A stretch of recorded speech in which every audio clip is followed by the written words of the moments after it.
This episode of Bulletproof Cash Flow is brought to you by Realty Dynamics. Learn how people like you can build substantial passive income while creating wealth for the long term through real estate investing. Visit rdyne.com. That's RDYNE.com.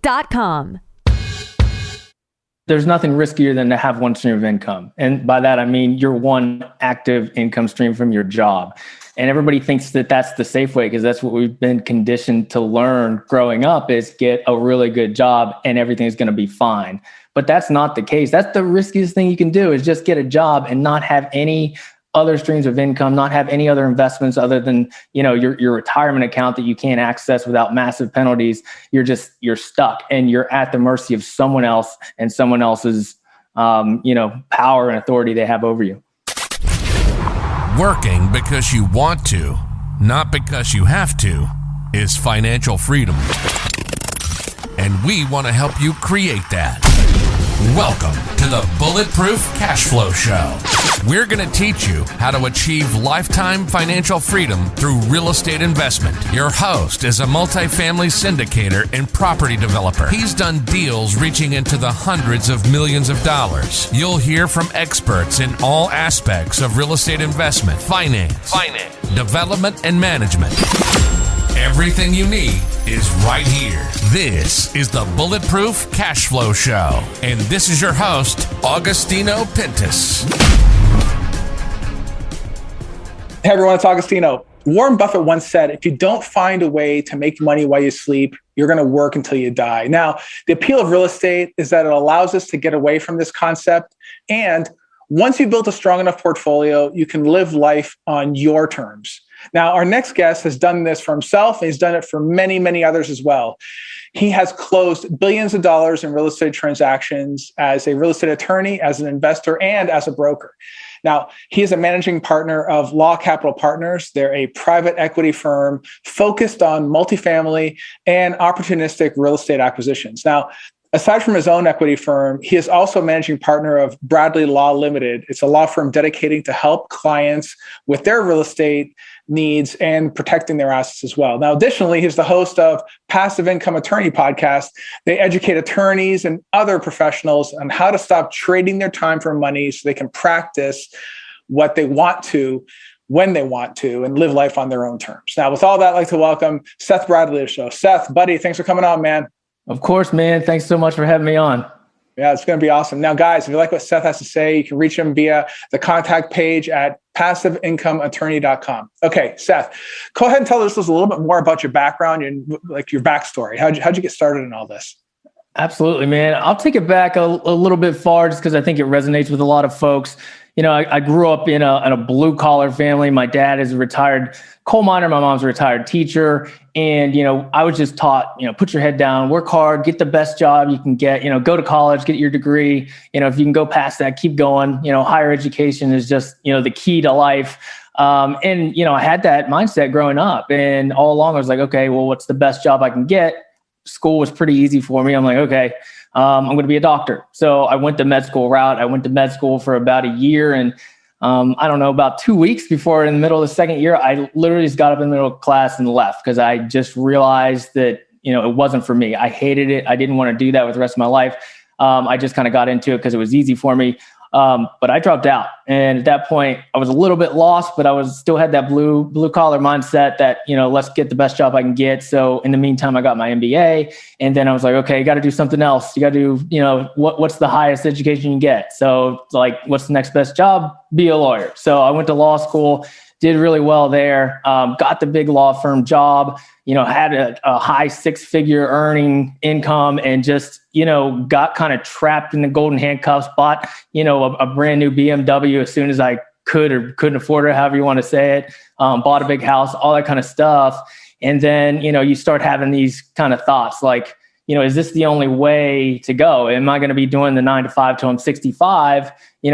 Earning a good income, having a good life, but also not having any time for myself, for my, my hobbies, my family, relationships, things like that. I started seeing partners at the firm that, they're in their 60s, their 70s, and they're still at the office, 10, 12 hours a day, just like me as a young associate. And when I started seeing that and started just kind of looking into that and looking into myself a little bit further, I realized that that's not for me. At the time, I still didn't even know what the answer was, but I knew that I didn't want to go down that traditional pathway. Yeah. It's funny. I think we're all lied to. Growing up, I was sold the same thing, right? I think many people, even listening right now, we're all told the same thing. And my family, blue collar, just like yours, right? They came from right off the boat from Italy, right? And it's kind of like they were told, you go to school, you get a good job, and you work. And entrepreneurship, oh, no, you don't need that. That's too risky. You stay away from all that. And I would easily say that working for someone else is always far more riskier than doing things on your own. At least you're in control of your own destiny when you're doing things on your own, as opposed to working for, even if it is an awesome law firm, 6-figure job, you're still at risk, because we find this magic way of spending more money the more money you make, right? Yeah, that's the golden handcuffs, man. I mean, you work really hard, right? You're putting in all these hours and you almost feel like you deserve it. You're like, okay, I did all this work. I'm earning a good income. I deserve a new car. I deserve this, 5-bedroom house that I don't really need. Like you just think that you putting all these hours in, you're kind of miserable from doing all those hours. And you're like, okay, well, I deserve something. I deserve to go shopping. I deserve to buy this new suit, whatever it might be. And then you get tied down with the bills. So your bills end up meeting whatever your income is, and you earn more, you get the raise, you get the bonus, you spend that. And instead of, you spend it on things that don't produce income, like rental properties or some other sort of real estate or side business. And then you just get the golden handcuffs, and then you're just locked down. And the lack of freedom, the lack of the ability to leave that job because you're tied down from the bills makes you even more miserable than you might have been. Yeah. And, it's interesting though, right? My background's engineering and technology, and your background's law. Never once, at least as far as I'm concerned, has anyone ever said to me, you know what? Your goal should be to build passive income. Your goal should be to find ways to build passive income. I had the inkling to do something in software, because that whole thing was you build it once and you can sort of sell multiple copies. That was as close as I got to passive, and that wasn't even reinforced. But in your case, I mean, law school is a pretty big deal. And I'm going to assume that you were not exposed to any of that stuff in all the years you went, right? Not at all, man. I was in school for higher education for 11 years. Think about that. 4 years undergrad, 11 years. A year for medical school, a year off where I did just like some business courses, MBA, and then law school. Wasn't taught one time how to, even in MBA school, like you're not taught how to run a business. You're taught how to analyze your income statements, your P&L, stuff like that, which is very useful now. But at the same time, you're not taught how to run a business. Even as an attorney or a doctor or whoever it might be, they don't teach you in those schools, well, how do I open my own practice? How do I open my own law firm? They don't teach you anything about that. And that's just as important as the next thing. Yeah. The same thing happens when it comes to doctors. I think they're also in the same boat in med school, right? They don't teach any of that stuff. And I think that for many of the folks, and I'm sure in your show you talk a lot about this, your income is limited by time, and meaning that you're selling your time to try to live a lifestyle that is really just a facade. It's a mirage. It doesn't really exist. It's a false sense of security, and that's what they need to sell. But it's not really until you take control of your life that's when really the shackles are free. But I think for many folks, it's kind of scary, right? It's kind of scary not seeing that paycheck anymore. I know I was scared at first. It's like that check that every other Friday, boom, here's 20 grand, here's 30 grand. It's kind of like that's gone. And for many people, they panic, right? I mean, did you do the same thing when you transitioned away from the whole corporate life to doing this on your own? Oh, absolutely. I was actually unceremoniously let go. We'll put it that way. I was too. my last big law firm job, because I was involved in commercial real estate. I told them going into that job, hey, there might be some conflicts of interest, but I will prevent that by letting you know who the parties are involved. We'll run conflicts before I get involved with any deal. Did that. And it's all hunky dory until they say it's not. I was involved with this real estate deal. It was a cannabis zone piece of real estate. The law firm didn't like that, and that was it. Literally, I got fired on New Year's Eve. Wow. I know. But honestly, it was the best thing that could happen. I mean, it's the kick in the pants where you're just like, I already had some passive income from real estate investments and stuff. So it wasn't like I was left with nothing. And that was just kind of the kick in the pants that said, hey, you're out. This is your opportunity to not just go apply to every law firm job you possibly can. It's time to just go out and make this thing happen.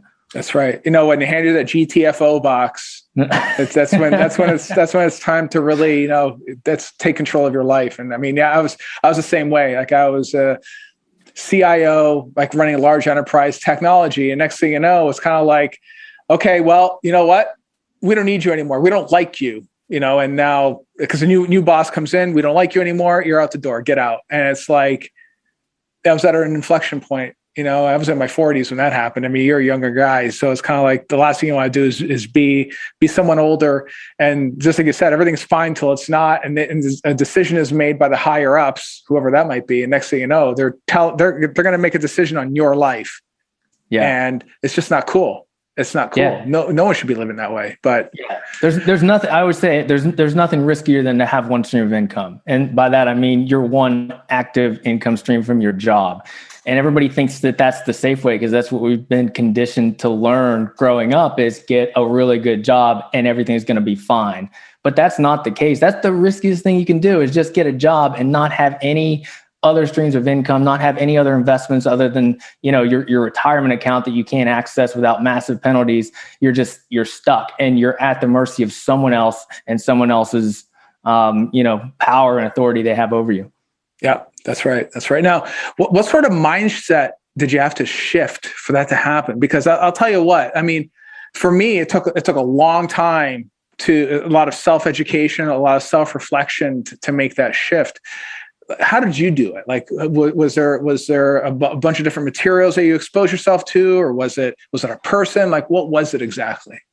Yeah, I mean, I had mentioned before about seeing some of the partners in the firm that were older, and that started kind of getting my wheels turning. Like, hey, this can't be the only way. There's got to be other ways. So that was kind of one kind of inflection point. The other big one, while I was still working, was I'm in real estate. I was a real estate attorney. I am a real estate attorney, but I was closing deals for these guys, and they're just regular guys that are coming in. They're not, somebody Donald Trump or somebody like that coming into the office.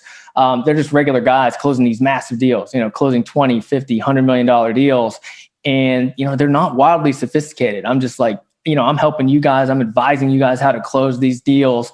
And I just started thinking, well, if they can do it, then I can do it. And that's kind of a big mindset shift because a lot of people get started in real estate, which is fine with single family stuff, with fix and flips, wholesales, single family rentals.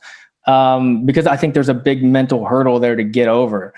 To say that, I can do a 1 to 4 unit rental property compared to, I can syndicate a 100 unit plus multifamily deal or a 50,000 square foot office building. When you kind of get over that mindset shift that, hey, I can do that and I don't need $100 million of my own cash to do it. That's a big mindset shift for people. And that was a big mindset shift for me. Yeah. Now, why do you think that many people struggle then? Like, why is it that many people just have a hard time making the leap? What do you think it is? Yeah, I just think it comes down to just not being exposed to it. Like you just don't realize how they work. I mean, people that listen to our podcast and things like that, they're getting themselves educated. They're understanding that these things are possible for anyone compared to other folks. Even for myself growing up, I would never even think that I could own a 100+ unit apartment building. I would just think that that's such a lofty thing. That's not something the regular person can do. So it just comes down to education and networking and getting to know people and realizing that you can do it. Yeah, I think part of it is really stepping into your greatness, so to speak, right? I know it sounds very cliche, but when I first came in the concept of multifamily, I asked a broker friend of mine, an attorney friend. I asked an attorney friend, he's a syndication attorney, and I just happened to look out a window of my car and I see this 30-unit apartment building. I'm like, hey, who owns those things? Is that like owned by a bank or something? Like, who owns it? He goes, what do you mean? People own it. And he explained to me how the whole thing works, and I'm like, oh, I could do that. It's like, I had no concept, right? Just like you said, it didn't even occur to me that was a thing, because I've never been exposed to it. And nowadays there's so much material out there. Like you said earlier, podcasts and all books and all kinds of other stuff. Like when I first looked at this thing, I didn't see any of it, right? Yeah. It's out there. And now it's readily available. But I think for for many of the people that are out there, though, what they have to do is try to build their expertise. And that's probably one of the biggest gaps I find, is that there's so many people that want to get in this business, but they're afraid to commit the time and the effort to do the work to understand how to put a deal together. How do you raise the money? How do you go talk to investors? How do you network with folks like the other syndicators to bring something to the table? I mean, there's a big gap there, I find sometimes. I mean, would you agree with that? Yeah, definitely, man. It's all about the education. I mean, you've got to get educated first. You've got to network. I mean, networking is part of the educational pathway as well. I mean, just by talking to people that are in the industry, you're going to learn a ton. You're probably going to learn more than, just sitting around listening to podcasts. It's kind of just a natural progression of listen to the podcast. Then you get into something that's a little bit more organized, like maybe you're reading the books or getting a coach or a mentor to help accelerate you. And then all that time that you're doing that, you've also got to just network with people in the industry. And I think that goes for both passive and active investors. I got started after I decided to kind of pivot away from single family and started looking at commercial stuff. I started networking, and people said, how do you get started? And I would ask people how to get started, and they would say, you should probably invest passively first, just to kind of get your feet wet, to see, how the deal works, and to, just start networking with different operators and get to know these deals from the investor side, even if you want to get into the active side, just so you can have that perspective moving forward and get some experience. So I think that's a great way to get started, starting passive on a deal or two or more, and then go on the active side. And you might find, or I've found with a lot of investors that kind of said, oh, well, I want to syndicate. And then I say to invest passively first. They'll invest passively. They'll see the returns. They'll see that they don't have to do much to get those returns other than a little bit of upfront due diligence. And then they just keep investing passively. Right. I think there's a lot of glamour that's shed on being a GP in this business. You know what? If you're not really into doing all the work, maybe you just want to be an LP. It's okay, and it's perfectly fine for you to do that. Not everyone needs to be a GP on these deals, right? It's a very different type of mindset to even be a GP. And if it's like you just pointed out a second ago, if the returns are better or the same, why bother with messing with everything else, right? It's not really necessary. Right. And I've seen, this thing goes full circle. I'm obviously not there yet, but what I've seen is people, maybe they'll start out investing passively, then they'll go to the active side and say, hey, I want a GP, I want to own more of this deal, I want to run the property. And then they, get a little bit older and they're like, man, this is a lot of work. I've got some money now. Why don't I just invest passively? Then they go back to investing passively, or they go into lending or, note investing, something that's a lot more on the passive side, because they realize I don't want to do this forever. It's just like anything else. Even if you love real estate, at some point you've got to be like, all right, well, what can I do that's not going to take as much of my time? Right. Now, something we touched on a second ago was bringing something to the table. And when you're working with other syndicators and building the team, and something that you did is you brought your legal background, which is very, very valuable. And we're talking in the green room about working with some of these other guys that we know, some of our friends. Yeah. So, and what you're doing is you're doing some of the legal stuff. You're handling, which can be somewhat expensive up front. It's real money that's being spent, but you're handling that and you're negotiating it. What would you say from a legal perspective now, if we shift over to the legal side, what sort of legal things do you find that many people mess up on when they're doing these sorts of deals? Like, I know that there's, legal is a really big part of it. And multifamily is no exception. It can be very, very tricky if you don't know what you're doing. And what have you seen? Yeah, I mean, one thing, I don't know if I said this on a podcast before, but I've seen this lately quite a bit from different groups where I've looked at their purchase and sale agreements. Because a lot of times you're making a lot of offers, putting out a lot of LOIs, and then you get one accepted, and you're like, okay, I got to get that PSA out. Then you throw out a PSA. And then sometimes the attorney comes in even after the PSA, which is surprising. You shouldn't do that. The attorney, whatever real estate attorney you have, should be doing the PSA, even if you do have a decent form. But a lot of times I go back and look at that PSA and I'm like, whoa, you actually use this? I mean, it's all good until something goes wrong. Like any contract can be simple and, you can download it off of Google or whatever, and it's fine as long as everything goes well. If everything goes well and according to plan, no one's going to sue anyone. No one's going to have any issues. No one's even going to really look at that contract because they already know the basic business terms of the deal. But when something goes wrong, and it does go wrong a lot, you might not have experienced it yourself, but it does go wrong. I've seen it go wrong. And then what happens? You have to go back to that legal document, whatever agreement you signed, that controls. You have to go back to that agreement and see what it says. And if it's some, one-page template off of Google, both parties are going to be like, I don't know what to do. So then it goes to, then it goes into mediation, arbitration, litigation, whatever it might be. So, one key thing is just to, utilize your attorneys the right way. Don't skimp on the legal fees. Like, go in there, get yourself a good real estate attorney, get yourself a good SEC attorney. If you're doing a syndication, and just make sure you're protected, because just one big lawsuit can wipe you out. Oh my God. Wait, so it sounds to me like you had people that get a deal under contract without even using an actual attorney. Like they're literally downloading crap off of. Oh yeah. All the time. Holy crap. Yeah. All the time. Yeah. Yeah. And I've even seen it, I've seen it in, I see it a lot in mobile home parks too, because people that are buying these parks are dealing with mom and pops, and they're afraid that mom and pops is going to be scared of, a really long legal document. So they're like, okay, well, I'm just going to give them this 2-pager that I found. It's basically looks like your typical LOI, where it's just got, some terms, and then people sell it. And I'm like, yeah, okay, well, that's fine. Like, you're not going to scare them away. But if something goes wrong and you don't have environmental protections, and, you don't have the right reps and warranties and things like that in there, you're going to get yourself into trouble one of these days. Yeah. Oh my God. Guys, always use an attorney when you're getting into a deal, please. Yeah. I have like, I don't know, I think I have 5 or 6 different attorneys for different things, probably more than that. I don't even know how many attorneys we have.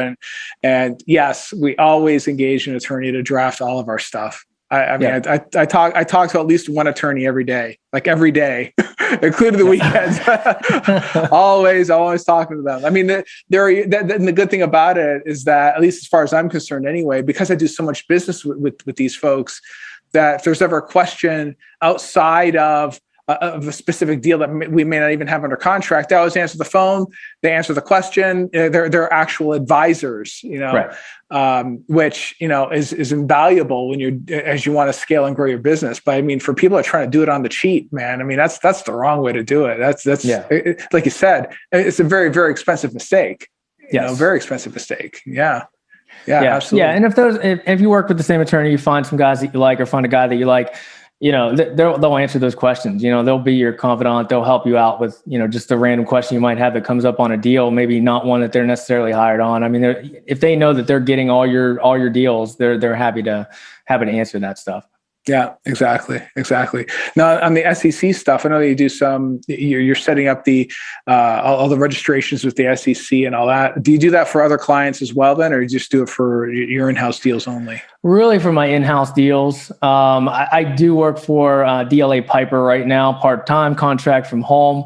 Just a little bit of stuff, illegal work here and there with some securities and real estate work. But as far as outside of that, I'm not actually allowed to, and I don't unless I'm part of the ownership group. So I work for equity. Right. Got it. What sort of things have you seen, like tricky things when it comes to dealing with the SEC and putting those deals together? Have you spotted that were like cause you to raise your eyebrow and say, wow, we weren't expecting that?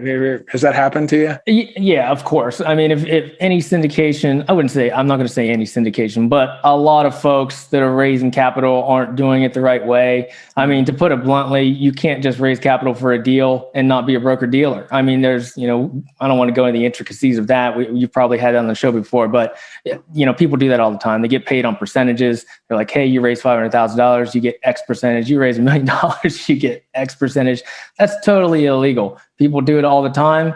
SEC started cracking down on it, started interviewing folks last year. That, as far as I know, has since passed. And that's because that they are looking into changing some of the SEC rules in the future, making it a little bit more flexible on how you can raise capital for some of these smaller deals. When I say smaller, I mean like, $20 million and under, where it doesn't really make sense to hire a broker dealer. So we'll see where that goes.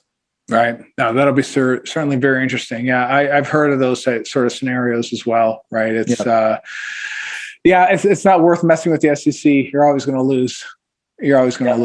Right? Yeah. Wow, it's crazy. Yeah. So now, if you had one piece of bulletproof advice for the listeners, what would you tell them? I would say get a mentor, get a coach, get someone that can help you accelerate your growth. Even if you are a passive investor and you're just getting started, find somebody that has invested in a few deals before, or find an operator or someone that you network with and you vibe with, that can help you along the way. Or if you want to be in the active side, it's even more important because there's so much to learn. So if you have a mentor or a coach, whether they help you out for free or you pay for it, it doesn't matter. You need it. It'll just help accelerate your growth. And I wish I would have done that from an earlier age. I was always that guy that said, I'm going to do it myself and not ask all the questions. And it's like, I'll figure it out myself. I'll do it all. It just inhibits your growth. Yeah. It's funny. I was the same way. Even in corporate America, I thought that because I had all the answers in air quotes, that I don't, I can do all this on my own. Don't need anybody. I'll run my team and they're going to do exactly what I say. And it was terrible mindset. I think that even though there are competitive forces in this business, I think there's a lot more teamwork that takes place than does competition. That's what I think anyway. Yeah, no, agreed. Yeah. So it's like, absolutely work with someone else. Go ahead and spend the money. If you're really interested in doing this business, then make the investment in yourself. That's probably the biggest advice I can give to anybody listening right now, is that it's totally worth joining a mastermind with people that have actually done it.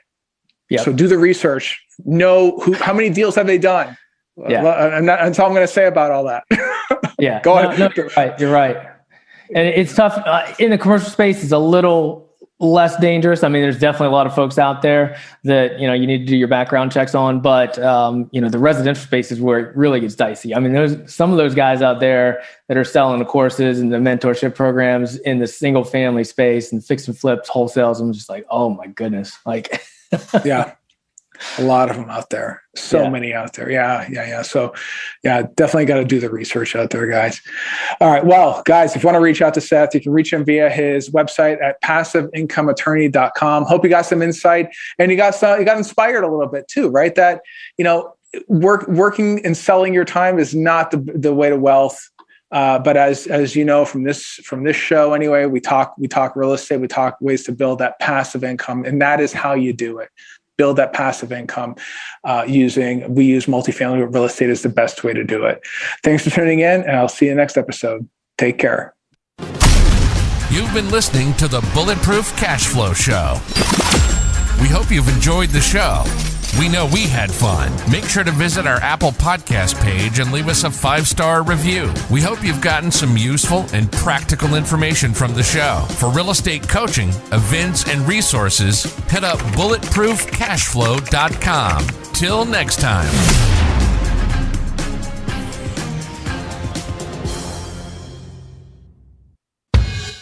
No information in this episode should be considered specific, personal, or professional advice. Any investment opportunities mentioned on this show are limited to accredited or sophisticated investors.